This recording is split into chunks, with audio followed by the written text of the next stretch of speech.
Hello दोस्तों, तो आपका स्वागत है आपके अपने YouTube चैनल PWD में। तो मैं आज आपके लिए एक शानदार सा टॉपिक लेकर आया हूं जिसमें हम लोग आज बिल्कुल ही जीरो लेवल से अंग्रेजी को सीखने वाले हैं, क्योंकि आपके लिए या तो हमेशा से हार्ड सब्जेक्ट बना रहा है, लेकिन यह इतना भी हार्ड नहीं जितना कि आप समझ रहे हैं। क्योंकि आप अगर कहीं भी पढ़ने जाते हैं ना, तो आपको बेसिक लेवल से नहीं पढ़ाया जाता, जिसके कारण से आपको इस सब्जेक्ट में, इस भाषा में रुचि नहीं आती है, और जिसके कारण आप इसको पढ़ नहीं पाते, और पढ़ नहीं पाते हैं तो आपके लिए ये हार्ड सब्जेक्ट बन जाता है। लेकिन ऐसा कोई बात नहीं है, आज मैं आपको बिल्कुल ही जीरो लेवल से पढ़ाने वाला हूँ। अगर आपको ABCD भी आता है तो भी आप जरूर सीखेंगे। कृपया आप वीडियो को अंत तक देखें। अगर आप अंत तक देखते तो आज के बाद आपको अंग्रेजी में 100% रुचि आने वाला है ना। तो चलिए चलते बिना देर करते हुए वीडियो को शुरू करते हैं। वीडियो को शुरू करने से पहले एक छोटा सा रिक्वेस्ट है भाई, कि अगर आप मेरे चैनल पर नए हो तो चैनल को सब्सक्राइब करें, वीडियो को लाइक करना बिल्कुल भी ना भूलें। अगर वीडियो अच्छा लगता है तो अपने दोस्तों के पास भी शेयर करें। तो चलिए चलते हम लोग इस शानदार से टॉपिक को शानदार तरीके से शुरू करते हैं। तो आइए हम लोग सबसे पहले एक प्यारा सा हेडिंग बनाएंगे जिसका नाम इंग्लिश होगा। जिसका नाम क्या होगा? इंग्लिश होगा, है ना। और आप भी साथ में हेडिंग बना लें। अगर आप कॉपी कलम नहीं निकाल कर बैठे तो प्लीज बैठ जाए, और उसके बाद साथ साथ में हेडिंग बनाएंगे, एक प्यारा सा हेडिंग बनाएंगे जिसका नाम इंग्लिश होगा। अब हम लोग इसको एकदम जीरो लेवल से सीखने वाले हैं, क्योंकि आपको तो हमेशा से इस टॉपिक पे, इस सब्जेक्ट पे हमेशा से प्रॉब्लम बना रहता है, लेकिन इस प्रॉब्लम को आज खत्म करने वाले हैं। तो आइए, अगर आपको सबसे पहले पूछा जाए कि इंग्लिश ये आखिर होता क्या है, तो आप क्या जवाब देंगे? तो आपकी ओर से जवाब मिलेगा, अगर पढ़े होंगे तो इंग्लिश का जो भी उचित जवाब है वो तो मिल जाएगा कि इंग्लिश ये होता है, वो होता है। लेकिन अगर आप नहीं पढ़े होंगे तो आपको थोड़ा देर सोचना पड़ेगा कि आखिर इंग्लिश होता क्या है। फिर दिमाग लगाएंगे कि अगर फिजिक्स का मतलब कि बुक पढ़ते थे तो फिजिक्स को एक सब्जेक्ट मानते थे, इंग्लिश का बुक पढ़े तो इंग्लिश को भी सब्जेक्ट ही मानना चाहिए, क्योंकि अगर गणित का किताब पढ़ते तो गणित एक सब्जेक्ट है, तो इसी तरह अगर इंग्लिश का बुक पढ़ रहे हैं तो इंग्लिश भी एक सब्जेक्ट है। कुछ देर सोचने के बाद आपकी ओर से इस तरह का रिप्लाई आया कि इंग्लिश जो है एक सब्जेक्ट है। इंग्लिश एक क्या है? सब्जेक्ट। सब्जेक्ट कहने का मतलब इसका हिंदी अर्थ होता है विषय होता है। साथ साथ में हिंदी मीनिंग जो है इसका प्रयोग करते जाएंगे, लिखते जाएंगे, ताकि समझने में कोई परेशानी ना हो। हम क्या बोले कि अगर आपसे पूछा गया कि इंग्लिश होता क्या है, तो आप कुछ देर के बाद, सोचने के बाद, दिमाग लगाने के बाद आप जवाब दिए कि सर इंग्लिश जो है ना, ये सब्जेक्ट हो सकता है। क्या हो सकता है? सब्जेक्ट हो सकता है, यानी कि सब्जेक्ट बोले तो विषय हो सकता है। तो कोई दिक्कत नहीं, अगर आप सब्जेक्ट बोले तो भी अपने आप पर सही है, अपने स्थान पर आप सही, बिल्कुल सही है ना। लेकिन फिर अदर व्यक्ति से पूछा गया कि बताओ कि यह जो है इंग्लिश क्या है, तो भी कुछ देर के बाद सोचते सोचते बोला कि अगर हम हिंदी में बात करते हैं तो हिंदी एक भाषा हो जाता है, अगर मगही में बात करते हैं तो मगही भी एक भाषा हो जाता है ना। तो इंग्लिश में भी तो कोई बात करता है, तो इंग्लिश भी क्या हो जाएगा? इंग्लिश एक भाषा, यानी कि इंग्लिश क्या है? एक भाषा बोले तो लैंग्वेज है। क्या है? लैंग्वेज है। लैंग्वेज बोले तो भाषा हो जाएगा, लैंग्वेज बोले तो क्या हो जाएगा? भाषा हो जाएगा। अब बोलेंगे कि सर हमने तो बोला कि ये सब्जेक्ट है, लेकिन ये जो अगला पार्टी है वो बोल रहा है कि ये लैंग्वेज है। तो क्या हम सही बोल रहे हैं या तो अगला आदमी बोल रहा है ना। तो यहाँ पर जो है आप भी अपने स्थान पर सही है, आप भी अपने स्थान पर सही है, और ये भी अपने स्थान पर सही है। लेकिन आप दोनों में से कोई भी एक दूसरे का विरोध नहीं कर सकते हैं। कारण, क्योंकि यह जो है सब्जेक्ट कहने वाला भी व्यक्ति सही है, और लैंग्वेज कहने वाला भी व्यक्ति सही है। क्योंकि कुछ लोग इसे सब्जेक्ट मानकर पढ़ते हैं, और कुछ लोग इसे लैंग्वेज मानकर भी पढ़ते हैं, है ना। तो यहाँ तक तो कोई दिक्कत नहीं कि हम इंग्लिश को लैंग्वेज के भी नाम से जान सकते हैं, कि इंग्लिश जो एक लैंग्वेज भी है और सब्जेक्ट भी है, कोई दिक्कत नहीं है। लेकिन अब बात की जाए कि अगर इंग्लिश लैंग्वेज भी है ना, तो किस प्रकार का है? यह क्षेत्रीय है, या तो राजकीय है, या तो राष्ट्रीय है, या तो अंतर्राष्ट्रीय। क्योंकि भाषाएं भी बहुत प्रकार की होती है। कुछ भाषाएं क्षेत्रीय भाषा होता है जो कि कुछ ही क्षेत्र में बोला जाता है, और कुछ जो भाषा होता है वह राजकीय होता है, यानी कि वो राज्य लेवल पर बोला जाता है, और कुछ जो भाषा होता है वो राष्ट्रीय लेवल पर, यानी कि पूरे देश में बोला जाता है। जैसे कि अगर हम बात करें, अगर बिहार की बात करें, तो बिहार का जो क्षेत्रीय भाषा है मगही है, हिंदी है, भोजपुरी है। ये जो सभी भाषाएं ये क्षेत्रीय भाषा है। ये मतलब कि ज़्यादा क्षेत्र में मतलब कि नहीं बोला जाता है, कुछ ही क्षेत्र में बोला जाता है। लेकिन अगर बिहार की राजकीय भाषा की बात की जाए तो बिहार का राजकीय भाषा हिंदी है, और भारत का राष्ट्रीय भाषा भी बोला जाए तो भी हिंदी है ना। लेकिन ये किस प्रकार का भाषा है? इंग्लिश जो है ये किस प्रकार का भाषा है? तो ये जो है ना, ये एक अंतर्राष्ट्रीय भाषा है, यानी कि इंटरनेशनल लैंग्वेज है। इंटरनेशनल लैंग्वेज बोले तो राष्ट्रीय भाषा, अंतरराष्ट्रीय भाषा है। कौन सा भाषा है? अंतरराष्ट्रीय भाषा। अब बोलेंगे ये अंतरराष्ट्रीय मतलब क्या होता है ना? तो जो कोई भी अगर विश्व लेवल पर प्रसिद्ध है, विश्व लेवल की ओर से मतलब मान्यता प्राप्त किया हो, उसे अंतरराष्ट्रीय के अंतर्गत रखेंगे। जैसे मान लिया जाए अब इसको अंतरराष्ट्रीय भाषा माना गया, तो कैसे माना गया? कि कोई तो कारण होगा, क्योंकि भाषा तो हिंदी भी है, उर्दू भी है, इंग्लिश भी है, जो भी मतलब बहुत सारा भाषा है, लेकिन फिर भी इसको इंटरनेशनल लैंग्वेज के नाम से क्यों जाना, इंटरनेशनल लैंग्वेज क्यों माना गया?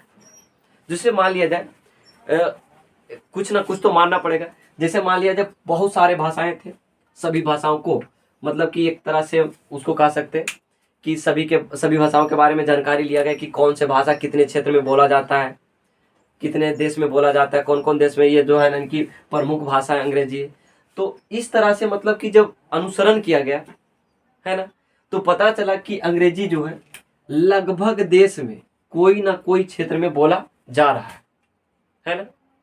विश्व के लगभग सभी देश में यानी कि क्या है कि अंग्रेजी जो है कोई ना कोई क्षेत्र में बोला जा रहा है, और अदर जो भाषाएं थी, अदर जो लैंग्वेज थे, वो नहीं बोला जा रहा था, जबकि सबके मायने में ये जो अंग्रेजी भाषा है वो बोला जा रहा था, है ना? जिसके कारण से इसे कौन सा भाषा के अंतर्गत रखा गया? इंटरनेशनल लैंग्वेज के अंतर्गत रखा गया, क्योंकि यह जो है लगभग मतलब कि विश्व में हर एक देश के कुछ ना कुछ भाग में बोला जा रहा था। जैसे मान लीजिए अगर भारत का एक राज्य है जिसका नाम नागालैंड है, क्या है? नागालैंड है। यहाँ का जो है राजकीय भाषा भी क्या है? अंग्रेजी है। क्या है? अंग्रेजी। अगर आपसे कभी पूछा जाए कि नागालैंड का जो है राजकीय भाषा क्या है, तो आप क्या जवाब देंगे? तो नागालैंड का जो राजकीय भाषा है वो अंग्रेजी है ना? तो इसी तरह से बोल रहे हैं कि जब कभी भी अगर आप कोई भाषा नहीं भी जानते, तो आप अगर अच्छी तरीके से अंग्रेजी जानते हैं तो आप विश्व में कोई भी कोना में घूम सकते हैं, है ना? तो अंग्रेजी जो है इंटरनेशनल लैंग्वेज क्यों रखा गया, ये तो पता चल गया।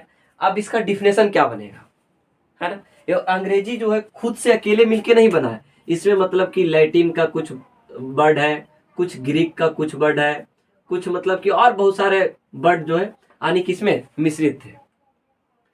तो अंग्रेजी जो है ये लगभग प्रत्येक भाषाओं का मिश्रण भी है। और अगर इंग्लिश की बात की जाए यानी कि यह कैसा लैंग्वेज है, तो कैसा लैंग्वेज है? तो इंटरनेशनल लैंग्वेज है ना? तो अब इसका डिफिनेशन की बात करते हैं कि इसका डिफिनेशन क्या होगा। तो आइए हम लोग इसका डिफिनेशन लिख लेते हैं, इसका डिफिनेशन लिखते हैं, है ना? इंग्लिश।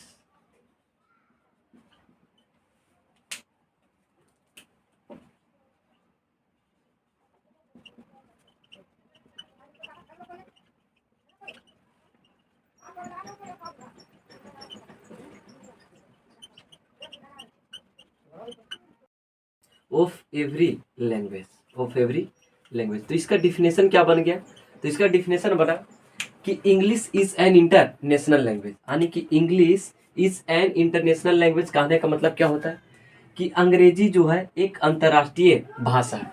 कैसा भाषा है? तो अंतर्राष्ट्रीय भाषा है। और आगे क्या लिखा है? It is also the mixture of every language, मतलब कि यह जो है प्रत्येक भाषा, यानी कि एवरी लैंग्वेज मतलब कि प्रत्येक भाषा, ऑफ मतलब का मिक्सचर मतलब मिश्रण है।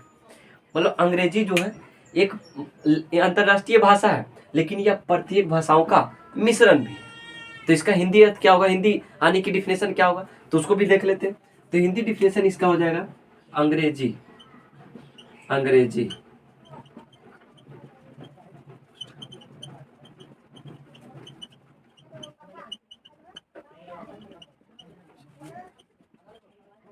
यह प्रत्येक भाषाओं का मिश्रण है। क्या हुआ इसका हिंदी डिफिनेशन जो हुआ कि अंग्रेजी एक अंतरराष्ट्रीय भाषा है और यह प्रत्येक भाषाओं का मिश्रण भी है। अब बोलेंगे कि सर ये भाषा होता क्या है? आप तो इंटरनेशनल के बारे में समझा चुके हैं, अंग्रेजी क्या इसके बारे में बताएं कि यह लैंग्वेज है, लेकिन ये लैंग्वेज जो है ये होता क्या है? आपके दिमाग में तो प्रश्न उठा होगा कि आखिर लैंग्वेज है क्या, है ना? आप बार बार लैंग्वेज लैंग्वेज का रिपीट कर रहे हैं, पर सर आप बताए नहीं कि ये लैंग्वेज होता क्या है। तो आइए हम लोग लैंग्वेज के बारे में पहले सीखते हैं कि आखिर ये लैंग्वेज है क्या। तो लैंग्वेज बहुत ही सरल भाषा में हम लोग सीखेंगे, यानी कि भाषा, लैंग्वेज का हिंदी ही भाषा होता है और हम लोग इसको आज सीखने वाले हैं। इससे पहले भाषा के बारे में आपको जानकारी नहीं भी होगा तो भी आज सीख जाएंगे। ये होता क्या है कि हम लोग किसी भी साधन से अगर बात कर रहे हैं तो उसी साधन को हम लोग भाषा कहते हैं। और वह साधन दो ही तरीका होता है, मुख्यतः दो तरीका होता है। पहला साधन है बोलकर और दूसरा साधन जो है लिखकर। अगर हम किसी से बोलकर बात करें तो ये भी एक भाषा हुआ।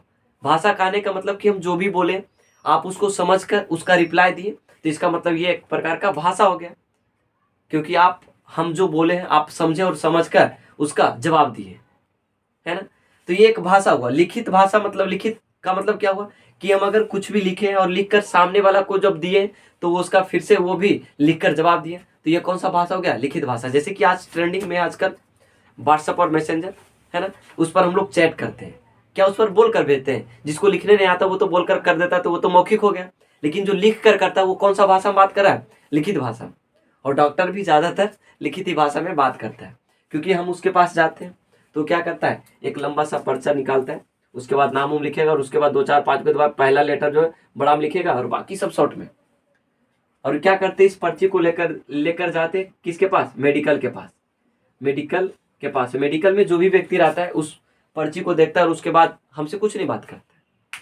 इस पर्ची को देखकर उससे उचित दवा जो भी लिखा है उसको दे दिया जाता है और दे भी देता है। और उसके बाद क्या होता है कि वहाँ पर डॉक्टर तो जाकर बोला नहीं कि आपको ये दवा देना है, बस सिर्फ डॉक्टर लिखा है।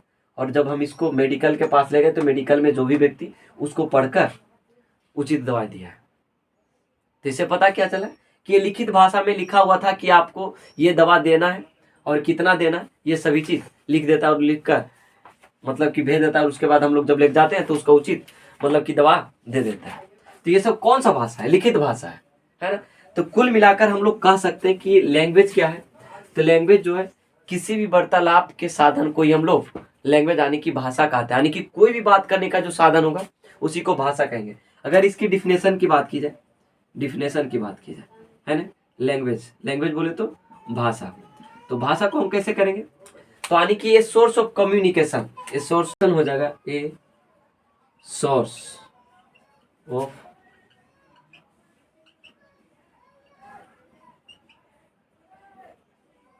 It's called language, it's called language. यानी कि इसका जो फाइनली डिफिनेशन हो गया कि ये सोर्स ऑफ कम्युनिकेशन, मतलब कि ये सोर्स ऑफ कम्युनिकेशन यानी कि किसी भी वार्तालाप के साधन को इट्स कॉल्ड लैंग्वेज यानी कि भाषा कहते हैं।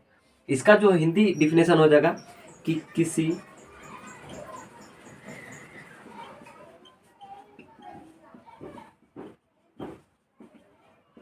साधन को भाषा कहते हैं। यानी कि कोई भी जो है वार्तालाप का जो साधन होगा उसे हम क्या कहते हैं, भाषा कहते हैं। और हम लोग कितने साधन को अपनाते हैं, तो मात्र दो साधन को। पहला जो है बोलकर हम लोग प्रयोग करते हैं और दूसरा लिखकर प्रयोग करते हैं। तो मैं आशा करता हूँ कि यह जो लैंग्वेज है वो अच्छे तरीके से समझ में आ गया होगा। लेकिन अब बात करते हैं इसमें भी अंग्रेजी में जो छोटा छोटा पॉइंट है उसको देख लेते हैं, उसके बाद हम लोग आगे बढ़ते हैं। अगर बात की जाए, आपसे कभी भी पूछा जाए कि अंग्रेजी जो है ना उसका जो सबसे छोटा इकाई है वह क्या है, अंग्रेजी की जो सबसे छोटी इकाई है वह क्या है, तो आपको पता होना चाहिए कि अंग्रेजी का जो सबसे छोटी इकाई यानी कि अंग्रेजी का जो सबसे छोटी इकाई वो क्या है, तो लेटर है। क्या है, लेटर है। ये लेटर होता क्या है इसके बारे में भी हम लोग जानेंगे। लेटर का हिंदी अर्थ होता है अक्षर होता है। क्या होता है, अक्षर होता है।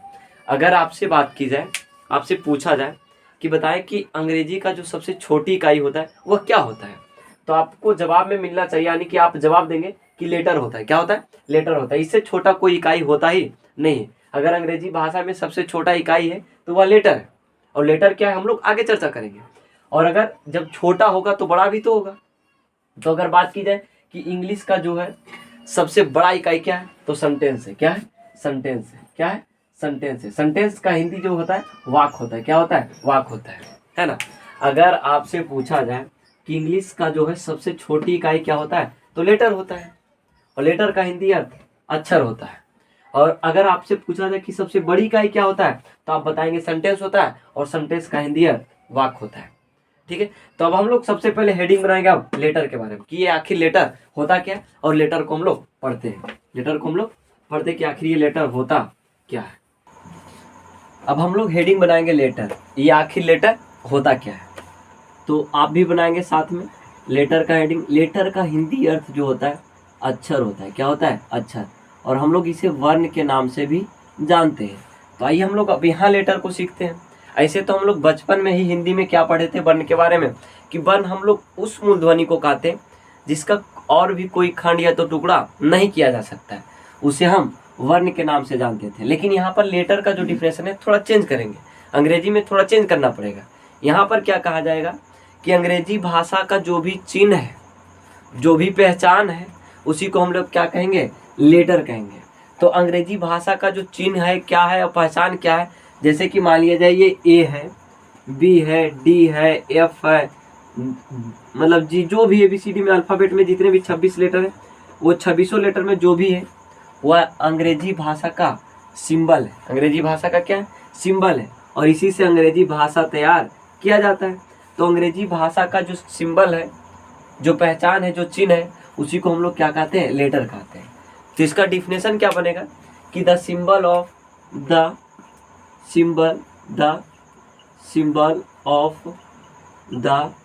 इंग्लिश लैंग्वेज है ना, the symbol of the English language it's called letter. इसका डिफिनेशन क्या बना कि the symbol of the English language, मतलब कि अंग्रेजी भाषा का सिंबल मतलब क्या होता है, प्रतीक होता है या तो पहचान होता है। अंग्रेजी भाषा के प्रतीक या पहचान को ही हम लोग लेटर कहते हैं। क्या कहते हैं, लेटर कहते हैं। तो यहाँ से इसका हिंदी डिफिनेशन क्या साथ में लिखेंगे कि अंग्रेजी भाषा के चिन्ह या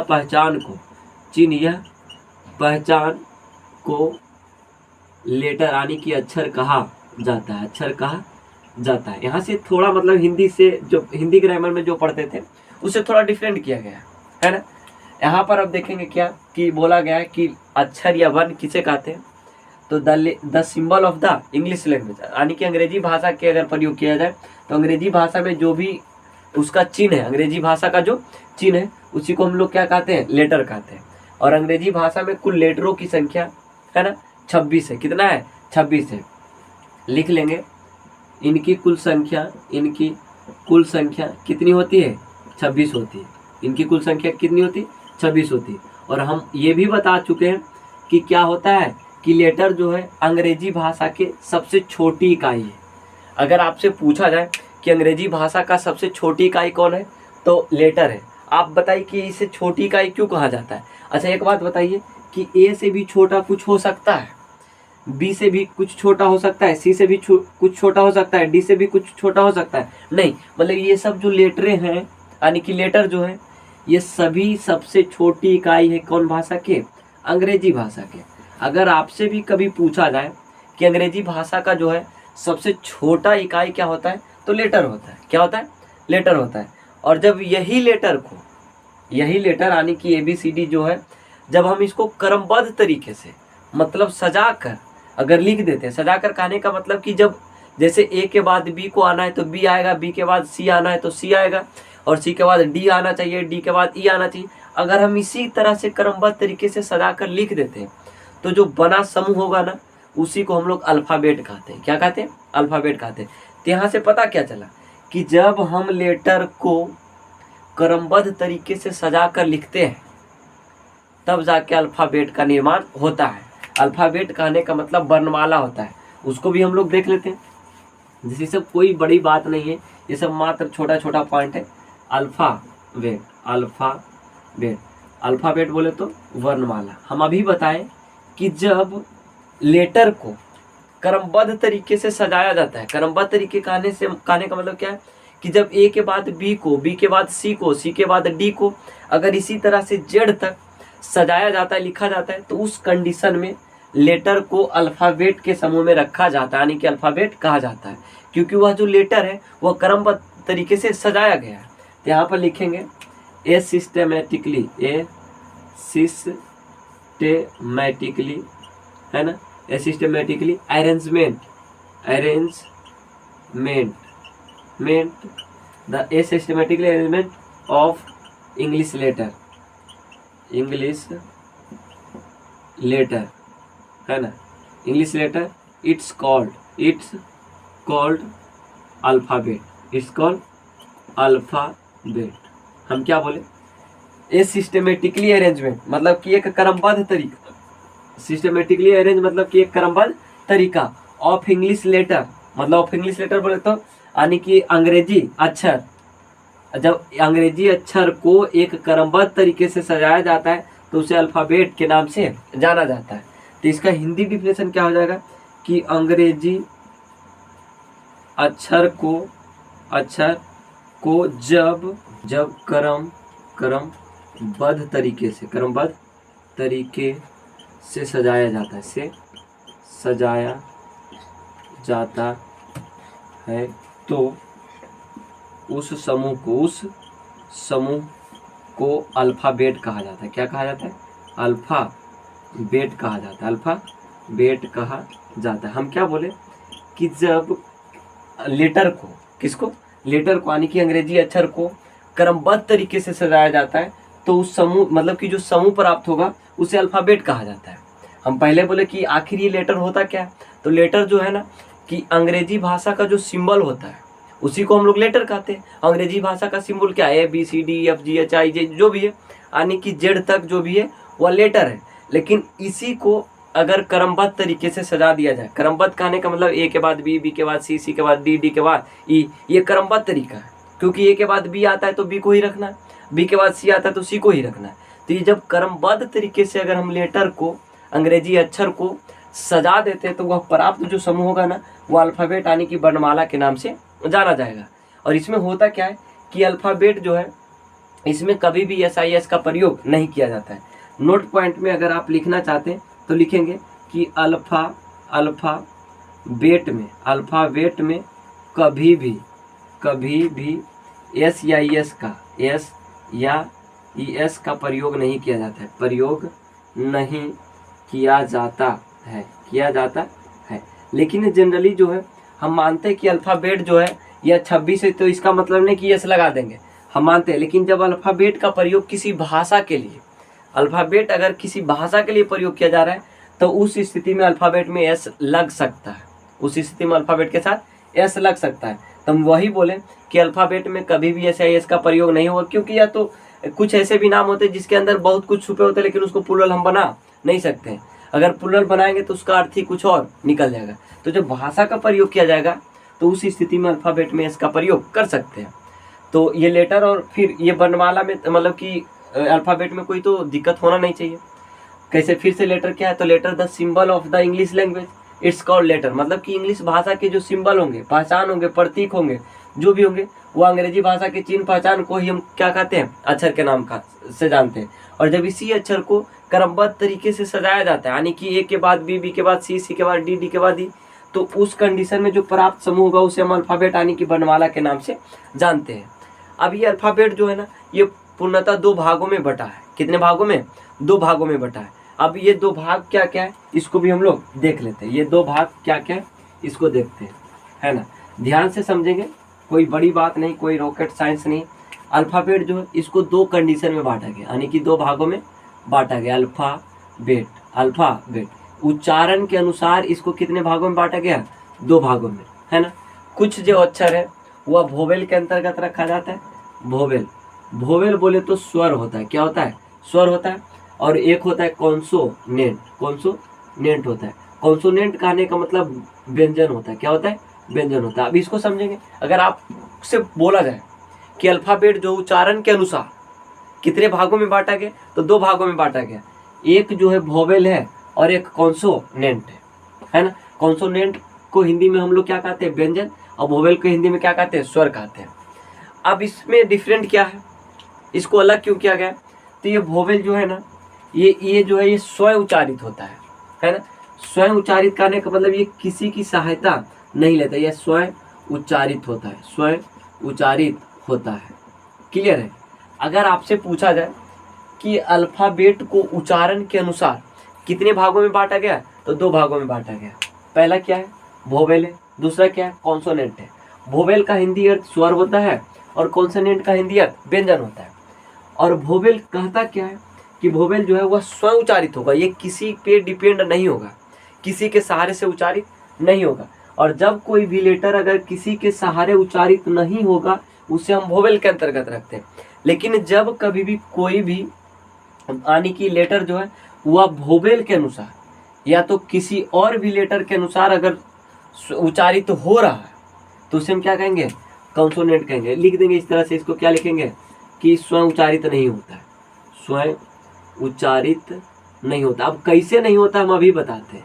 स्वयं उच्चारित नहीं होता है, नहीं होता है। अगर बोला जाए वोवेल क्या होता है तो स्वयं उच्चारित होता है, जबकि कॉन्सोनेंट जो होता है स्वयं उच्चारित नहीं होता है। तो इसको हम अंग्रेजी में क्या लिख सकते हैं कि द लेटर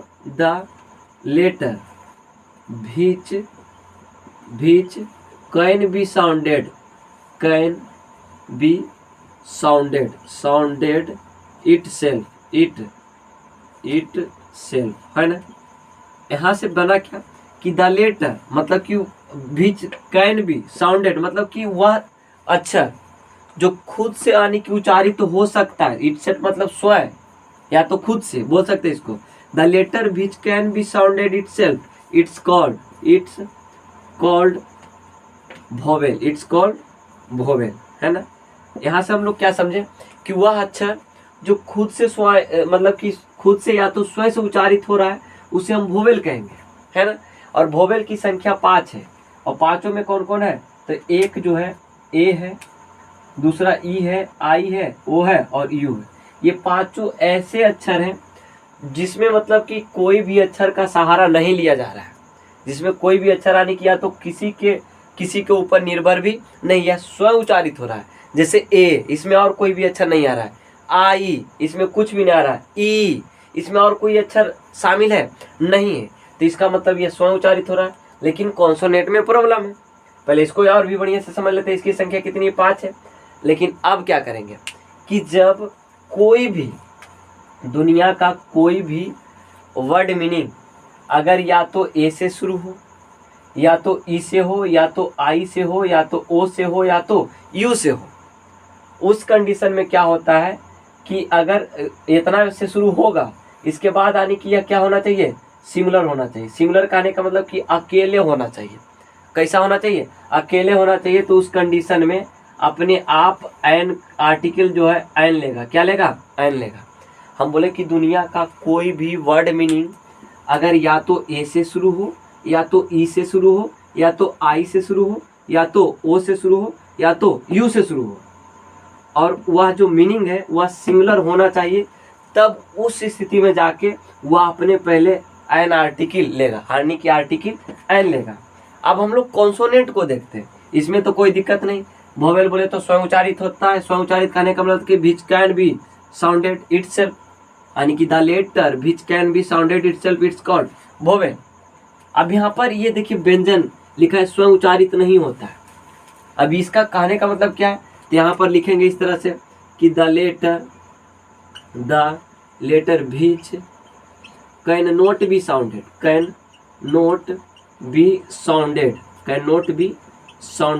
itself है ना। itself it's called consonant clear है। हम क्या बोले कि the letter which cannot be sounded itself मतलब कि वह अक्षर जो स्वयं उच्चारित नहीं हो रहा है उससे हम क्या कहते हैं, कॉन्सोनेंट के नाम से जानते हैं। क्या जानते हैं, कॉन्सोनेंट के नाम से जानते हैं। जबकि यहाँ पर बोल दिया है कि स्वयं उच्चारित नहीं होता है।